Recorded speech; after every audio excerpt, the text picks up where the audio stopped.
Passed away at Bellevue Hospital in the intake, waiting to be seen. Before he was sent to the hospital, the commissioner at the time, Luis Molina, sent an emergency email out saying that he did not want Robert's name to be counted as one of the people that died on Rikers Island. So they did not give him attention at Rikers and sent him to the hospital and let him stay in the intake unit until he died. Eric Tavira was in a mental health unit that did not have a suicide prevention aid. He was able to braid his own noose and tie it to a vent in his cell, and he stayed hanging in his cell while the COs were not making rounds, and they found him dead. Alberto Garcia died of a fentanyl overdose. His brother had to give him Narcan because the COs would not. Ricardo Mejias died of an asthma attack. He had been complaining for a new asthma inhaler and was not given one. He had just been diagnosed with pneumonia and was transferred from the clinic in West Facility to the farthest unit from a clinic that the AMKC facility had to offer. He had an asthma attack. They called for emergency medical attention, and the CO in the clinic hung up the phone. Other incarcerated individuals had to pick him up, and they ran him to the clinic, and he died on the way. You come down, these are other individuals.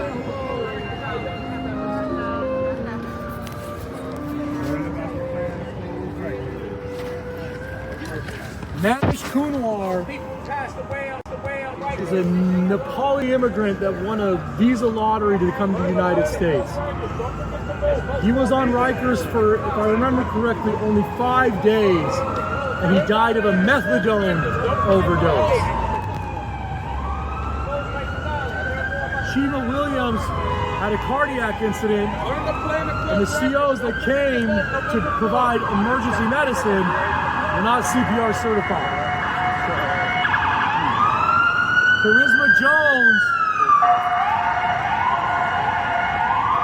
Charisma Jones died an awful death.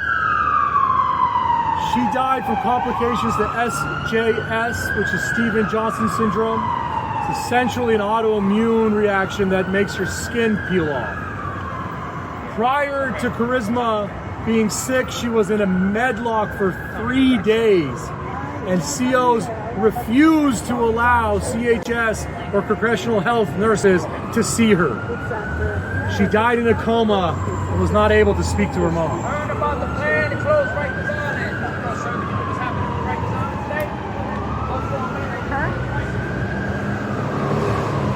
James Maldonado died of a suspected overdose. He was at the hospital the day before he went into DOC custody. They neglected him, did not provide the response needed for when he went into DOC custody, and he died on a DOC bus being transferred from court to Rikers Island.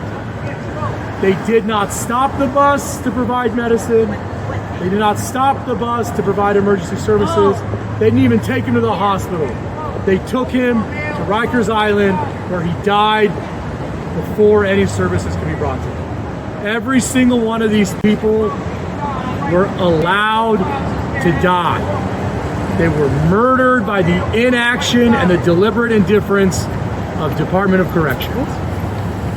My name is Masoud Mortazavi. I am a civil rights attorney with Cation and Mortazavi LLC. We represent several families whose loved ones have passed away on Rikers Island.